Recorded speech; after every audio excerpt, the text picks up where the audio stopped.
The International Newsnet World Report is a national television news show available in more than 30 million homes. We broadcast daily real news the networks won't tell you. We are solely viewer-supported. That means you. You can donate at our website, inenworldreport.net. We hope you find the following interview informative and helpful.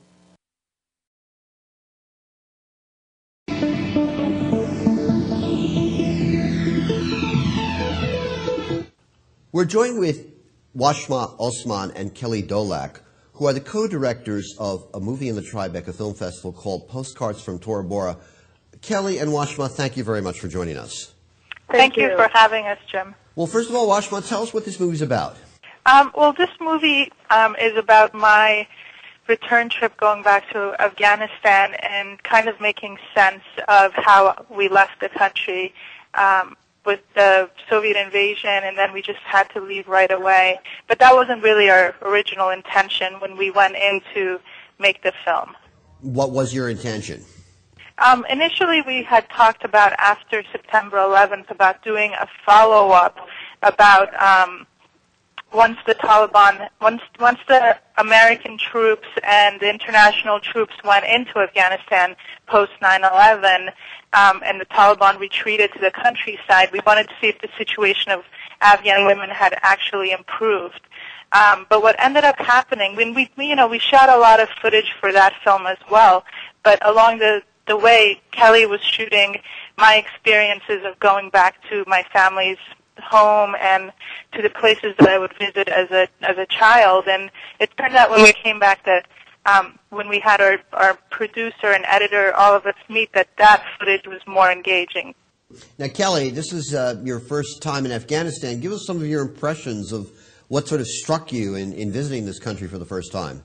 What was interesting, too, is that it was my first time out of the country ever, so that was quite an eye-opener for me. I think the biggest thing that struck me was how accessible people were in terms of wanting to talk to us, and also how welcoming everybody was into their homes. And I was just, I guess inundated with a lot of media images of constant conflict, but people are living their day-to-day lives too, and very interested in welcoming foreigners into their homes.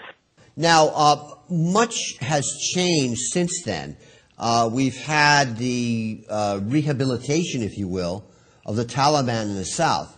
And it seems that and much is talked about how the guerrilla war inside Afghanistan is totally different than it was in the aftermath of the defeat of the Taliban. What do you sort of hear from people back home as to what's going on? From my father, he's actually here now. I really wanted him to be here for the world premiere and the screening, so he's here now, so I've heard a lot. I think people, especially in Kabul, where he's at, and other major cities, people are very upset because there's just been so many years of constant war and battles and different regime changes that they were really happy that they had this brief instance of security, that they can resume their lives and maybe go back to school or start their job or whatever their plans were. And I think what's going on now is that they're experiencing instability and violence on the level of Iraq. I mean, you've had more suicide bombs recently. As you said, the Taliban are coming back into the cities and instigating these types of things. And so, that's what I'm hearing, and it's really sad because when we were there in 2004, there was definitely danger, and we had some dangerous moments that we barely escaped from, but it was still, as Kelly mentioned, it was relatively safe, and we could walk around on the streets, and people really wanted to tell us how they're feeling about this phase in Afghanistan. So I think Kelly and I are both very concerned for the people there. As Wazmah said, there were dangerous moments because there's a lot of U.S. embassies in Kabul. There's like maybe 3 to 5 of them, and we were living right next to one, and there were rocket attacks really consistently on that embassy, and so there were rockets flying over our apartment. So that was very disconcerting, and also just talking to people who had seen some relative peace for a while. They were talking about during the Taliban when Kabul was under such attack, and they just had to stay under house arrest, and they were really enjoying the relative freedom that they were having when we were there in 2004. I mean, but just to add to that, if I may, I also want to make it clear, and it comes across in our film as well, when we interviewed on the people on the street, it wasn't particularly to say that, they were happy with the international military presence, although some people definitely were, but there was mixed messages.